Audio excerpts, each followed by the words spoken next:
Hi, everyone. My name is Saritha Chadalavada. I am the Director of Product Management at Lookout.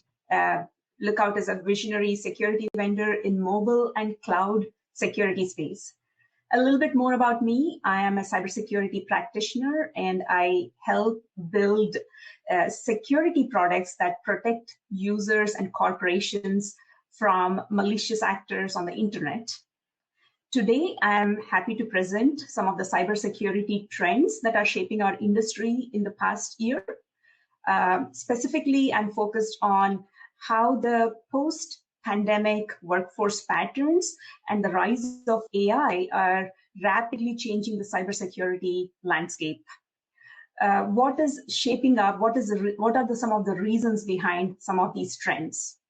If you are a student, or if you're someone new to cybersecurity space, or if you are a cybersecurity professional looking for latest trends in this domain, this is the right place to be, and I hope you will be able to walk away with some of the key trends. All right. So I would like to focus today on three key trends. The first one is the evolving threat landscape. What are some of the factors that are contributing to changing threat landscape? How are the attack surfaces expanding for the attackers? And how are the corporations coping with some of these changes? The second trend is about platform or platformization. An average corporation struggles with a lot of point solutions. So how is a platform strategy going to help them be competent in the cybersecurity landscape? Then the third trend is all about AI. AI is everywhere. How are various participants in this market are leveraging AI? How are the attackers using AI? How are the security vendors using AI? So this will be the third trend that I'll be talking about. Now let's jump into the first trend, which is evolving threat landscape. So first, I would like to talk about the attack surface itself. Attack surface is what the threat actors use to gain access to the systems. So one of the first contributors to expanding attack surface is the number of devices that can connect to internet is rapidly increasing. We know about the devices that each of us own, the IoT that's coming into picture, etc. But post-pandemic, some verticals, especially sectors like education, has seen very large attack surface after the pandemic, and very inconsistent cybersecurity awareness among its users. Like, for example, students using devices much more than before, and educators, of course, are relying on devices as a means of education. The second attack surface that's growing is cloud. Cloud growth continues to be unobstructed. More than 60% of corporate data today resides in cloud. Because of the ease of sharing of data in cloud, it presents as a huge threat surface. The third threat surface is hybrid workforce. Today, users and devices are connecting from everywhere, especially post-pandemic. There is flexibility for users to access anything from anywhere. Users are bringing their own devices, personal devices, to access work-related items. And they bring personal items on work devices, browsing internet or such things that can put corporate data at risk. So hybrid workforce is definitely a pattern that's impacting the threat surface. Finally, it's AI. AI, again, is everywhere. Since last year, we have seen the adoption of generative AI massively increasing, and that is expanding ways to leak corporate data on unintended places. So I'd like to explain a little bit more about the AI adoption increase. Now, first, let's examine the top threats in the past year. According to Cisco's Global Cyber Readiness Survey, which they do every year, and this survey encompasses roughly 8,000 businesses, multiple cybersecurity leaders in over 30 plus global markets, and these survey participants represent various different sectors. These are the top attack vectors that majority of companies are experiencing. Malware and phishing are leading attack vectors. Credential stuffing is also gaining ground. It is a form of cyber attack where attackers use stolen credentials from dark web and use it to access various systems. Supply chain attacks are increasing. Supply chain attacks refer to if you're a software vendor and you use third-party libraries or open source libraries, attackers may inject malicious code there and try to bring down your software. So these are the supply chain attacks. Cryptojacking is a form of malware, meaning attackers don't necessarily steal your data, but they steal the compute power. They use your computer unknown to you to do crypto mining type of activities. So these are the top 5 threats that majority of companies have faced in the last year or so. And now, how do attackers gain access to the initial access to the systems? They actually leverage almost 38% of the time, according to this Mandiant report. They gain access through exploiting existing vulnerabilities. Phishing is the second form, sending links to unsuspecting users via email and having them give sensitive data away. That's another form. But vulnerability management is a top area that attackers are using to exploit the systems. So one thing that is important to understand here is why are organizations struggling to stay on top of their vulnerability management tools? You know, what is contributing to organizations not being able to cope up with some of the vulnerabilities that are publicly disclosed, yet they're not able to keep up with it. So that's something to consider. Now, also, I'd like to expand on AI adoption being a threat surface, right? AI is considered one of the largest threat surfaces. As you can see from this graph, we are looking at how many months it took for some of the popular apps that we use today to gain adoption of about 100 million users. If you consider Uber, it took about 70 months, which is close to 5 years. Spotify, about 55 months, about 4 years. ChatGPT took about 2 months to reach 100 million users. And this is one of the fastest growing app ever. And it roughly has 2 billion users per month recently. Now, how is that impacting us, right? So when it comes to corporate users and corporate data, usage of apps like ChatGPT is increasing. And many customers that I talk to are concerned about their sensitive data or intellectual property, personal information, accidentally leaking on these type of AI apps. So this is becoming a threat vector for corporations to consider. Now, we have seen various threat surfaces. So the cyber readiness survey that I was talking about earlier, it says that the companies are actually slowing down in their threat response. Many organizations are often failing to patch even the known vulnerabilities in a timely manner. And this is mainly due to 2 factors. The first factor is they manage very complex security stack, and we will expand on it in a little bit. And there is also a lack of skilled professionals in cybersecurity space. About 46% of the organizations that have been surveyed, they responded that they have each 5 or more cybersecurity positions that are unfilled because of lack of skilled professionals. And finally, on this trend number 1, which is expanding attack surface, I want to leave you with this thought. This is the latest cyberseek.org cybersecurity talent gap heat map for United States. It shows how the supply and demand for cybersecurity professionals is across various states. It shows severe gaps in cybersecurity professionals in many of these states. That's kind of causing a problem in terms of responding to the threats as the threat surface is increasing.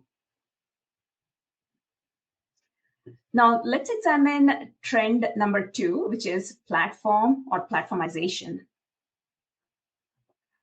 So earlier we talked about how overly complex technical or security stack that organizations are having to manage is actually causing their response times to threats to slow down. There are a lot of products.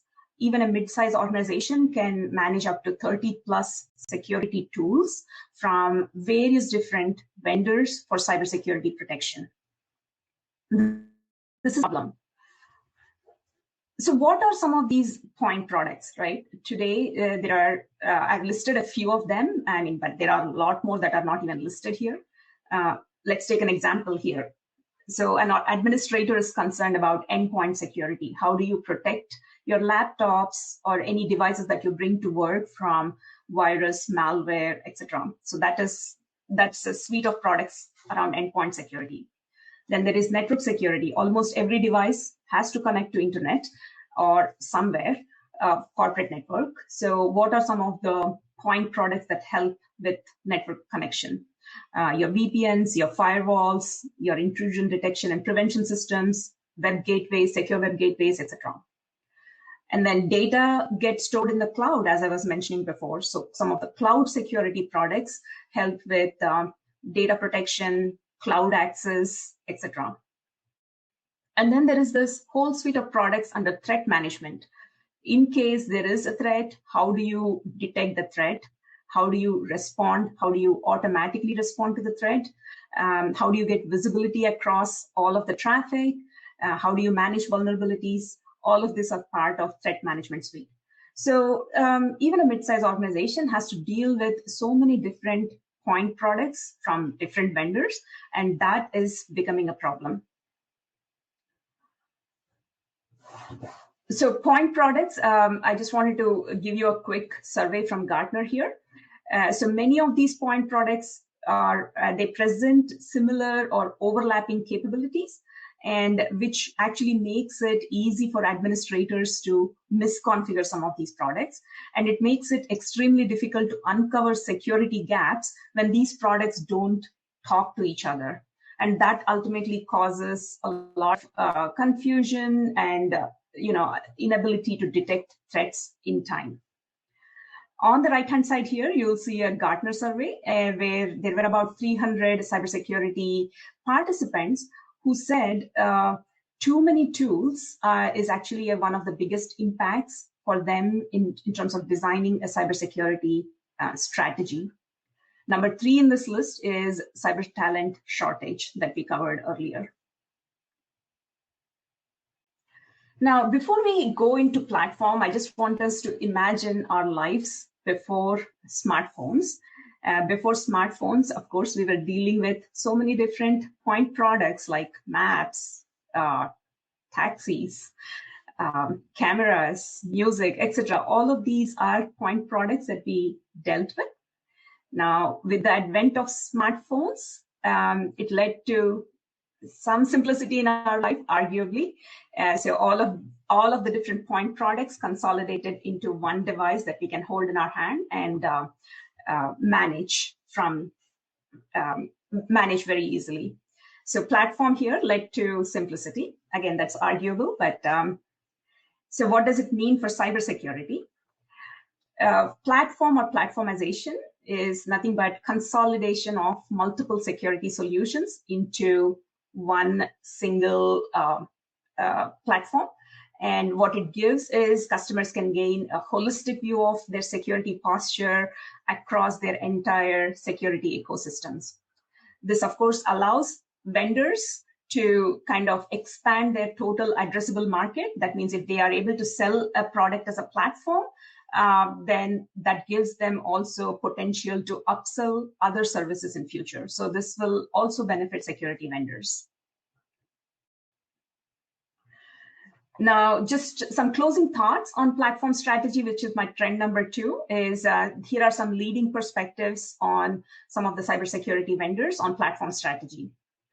CrowdStrike, for example, they say that platform is one console, one agent, and multiple capabilities that can be seamlessly delivered to the organizations.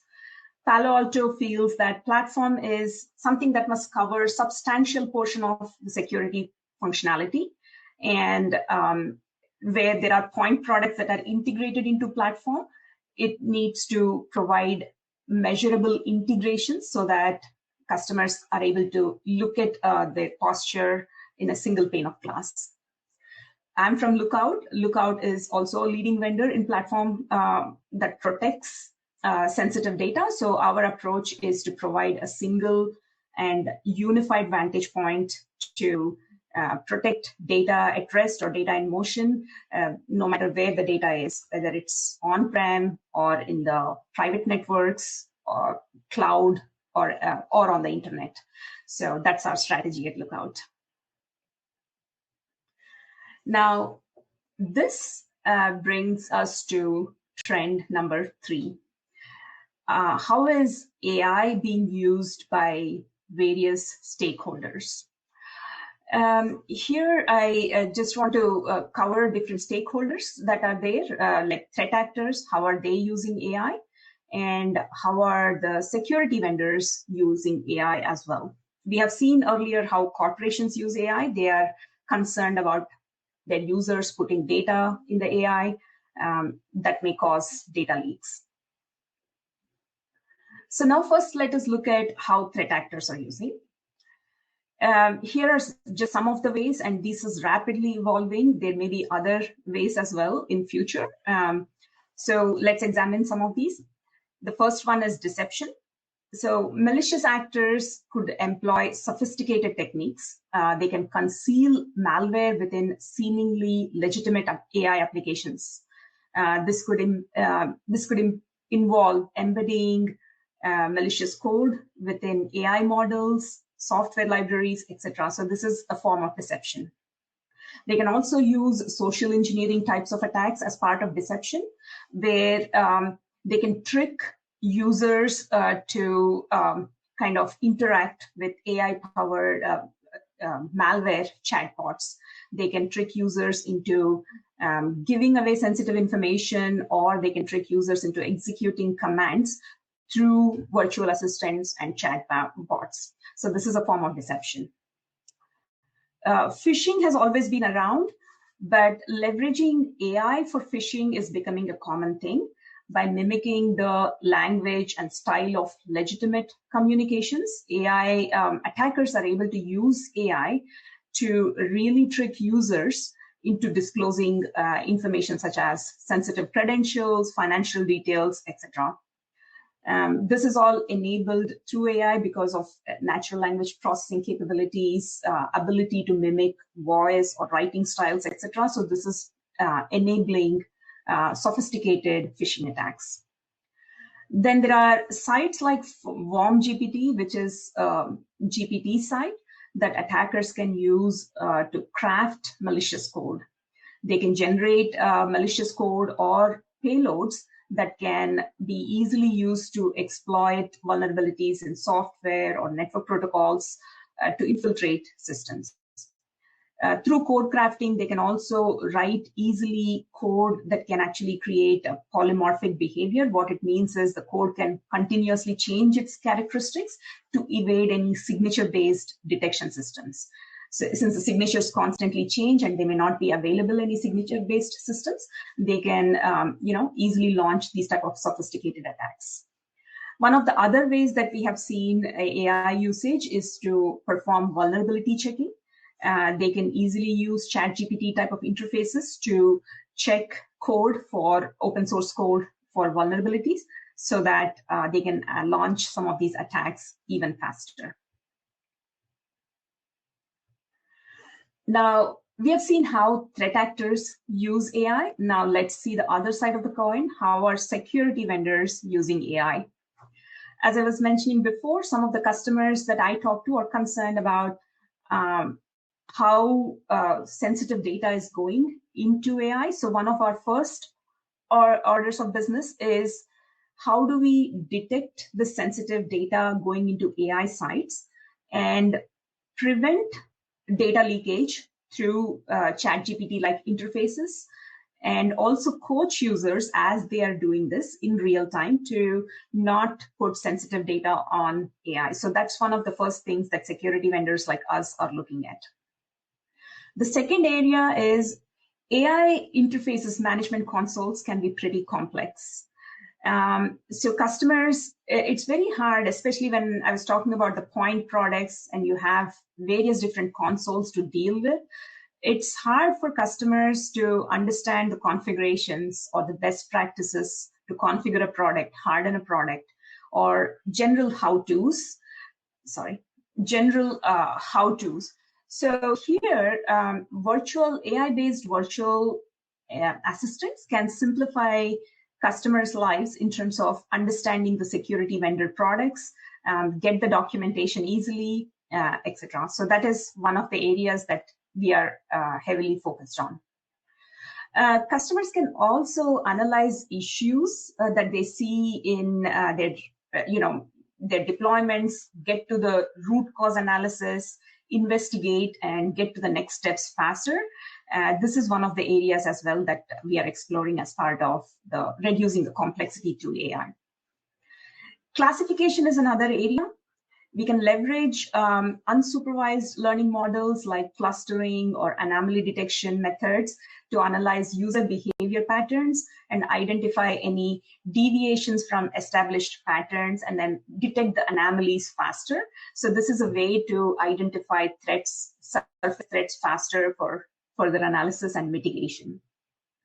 Then another area of interest for us is predictive security, where we utilize some of the deep learning models to predict future attacks based on historical data, combine it with evolving threat intelligence, and combine with real-time network activity, traffic patterns, etc., and then do the predictive security. So this helps customers or organizations to focus on some of the evolving areas and prioritize their resources in terms of threat mitigation. So these are just a few ways how security vendors like us are leveraging AI to mitigate some of the risks. So in conclusion, I want to leave with some of these parting or closing thoughts here. We have reviewed how the threat landscape is evolving with some of these newer attack surfaces like AI. We have seen how the multiple point products are leaving the CISOs and security leaders who are already grappling with the talent shortage, how multiple point products are creating problems, and how platform or platformization strategy is kind of coming to assistance there. And then we have also seen how generative AI is a game changer for not only the users or organizations, but also the attackers and security vendors. So all the participants in generative AI space are leveraging AI to their advantage. So I hope from this presentation, you are able to get the key takeaways of some of the latest trends that are keeping our cybersecurity leaders awake. And hopefully this will guide you through your interviews if you're a student or if you are looking for entering the cybersecurity space and looking for areas to focus. I hope you're able to get some of these key takeaways from this call today. Thank you.